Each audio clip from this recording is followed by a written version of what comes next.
నాగార్జున గారు వచ్చి వాళ్ళ క్యారెక్టర్ మీద కొట్టావు, నీకు ఇష్టం లేకపోతే నువ్వే బయటికి వెళ్ళు అని చెప్పంటున్నారు. రేపు కామనర్స్ బిగ్ బాస్ హౌస్లోకే వెళ్తారు. ఇప్పుడు ఇక్కడ చిన్నపిల్లకాయలు చూస్తున్నారు, మిడిల్ ఏజ్ వాళ్ళు చూస్తున్నారు, పెద్దవాళ్ళు చూస్తున్నారు.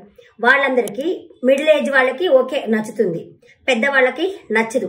చిన్నపిల్లకాయలకి ఏమనుకుంటారు, ఆ బిగ్ బాస్ ఒక రియాలిటీ షో, ఆ షో చూసి పాడైపోరా, ఓహో మనం బిగ్ బాస్ హౌస్లోకి పోతే ఇలాగా ఒకరికొకరు రిలేషన్ పెట్టుకోవాలేమో, అలా ఉండాలేమో, ఇలా హగ్గులు చేసుకోవాలేమో, ఇలా ఒకే దుప్పట్లో ఉండాలేమో అని వాళ్ళు పాడైపోరా?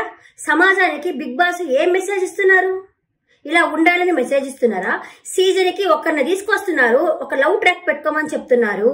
అంటే అలా ఉంటేనే బిగ్ బాస్ హౌస్ లో ఉండాలా, లేకపోతే బిగ్ బాస్ హౌస్ లో ఉండడానికి లేదా? సంజన గారికి ఏం చెప్తున్నారు? వాళ్ళు అలాగే ఉంటారు, అలా నీకు ఇష్టం లేకపోతే నువ్వు బయటికి వెళ్ళు అన్నారు. సంజన గారు చెప్పారంట, నేను ఉన్నదే చెప్పాను, అయినా కూడా ఆమె ఉన్నదే చెప్పింది కదా. నేను మొన్న కూడా అదే స్టాండ్ తీసుకున్నాను, ఈ రోజు కూడా అదే స్టాండ్ తీసుకుంటున్నాను. రీతు సంజన గారిని తిట్టలేదా? నువ్వు పతివ్రత శిరోమణివి అని చెప్పి అడగలేదా? అంటే ఆ మాట బ్యాడ్ కాదా? ఆ మాట అడగచ్చు, ఈమెతో ఒక మాట అనకూడదా? ఏం చెప్తున్నారు అసలు? ఈ ఉన్నదే చెప్పింది, లేనిదైతే పర్సనల్ గా ఏమన్నా చెప్పిందా? రీతు నీకు బయట హస్బెండ్ ఉన్నాడు, ఆయన వదిలేస్తున్నాడు అని చెప్పి ఏమన్నా చెప్పిందా? బిగ్ బాస్ హౌస్ లో జరుగుతున్నది చెప్పింది. డిమాండ్ పవన్ అయ్యా ఏమైంది నాకు అర్థమే కాలేదు, అట్లా మాట్లాడింది ఎందుకు నాకు అర్థమే కాలేదని చెప్పి డిమాండ్ పవన్ అంటున్నాడు కదా.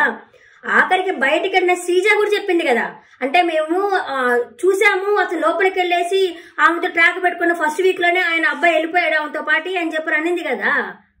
ఇప్పుడు మన శ్రీజ వచ్చింది, పద్ధతిగా బయటకు పోలా. ఇప్పుడు తనూజ ఉంది, పద్ధతిగా లేదా? అందరినీ అంటున్నారా? లేదుగా తనూజ ఎంత పద్ధతిగా ఉంది.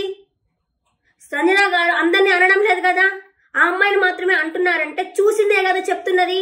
అంటే బిగ్ బాస్ హౌస్ లో చూసింది చెప్పకూడదా? కళ్ళు మూసుకో ఉండాలనా? ఇదైతే నాకు నచ్చలేదు. ఆ అమ్మాయితే మాత్రము నేను సంజన గారి మీదే స్టాండ్ తీసుకుంటున్నా. ఆమె కరెక్ట్, చూసిందే చెప్పింది. అంతగా ఉంటే ఆ ఇద్దరినే బయటికి తరవాల. ఇంకొకసారి ఇద్దరిని కానీ బయటికి తరిగితే మళ్ళీ ఇంకొకరు వచ్చేవాళ్ళు ఇలా ట్రాక్ పెట్టుకొని ఉండాలి అనుకొని ఉండరు. ఇప్పుడు అంతకుముందు ఎవరు సిరి అండ్ షణ్ముఖ్ వాళ్ళు ట్రాక్ పట్టుకొని ఉన్నారు. మళ్ళీ ఎవరో మోనాలు వాకిలు వాళ్ళు ట్రాక్ ఉండింది. ఇప్పుడు వీళ్ళు ట్రాక్. అంటే బిగ్ బాస్ హౌస్ లో పోతున్నాము అంటే ఒక ట్రాక్ తోనే పోవాలనా? మిగతా అడితే పోవడానికి కుదరదా? నాకు నాగార్జున గారు నచ్చలా.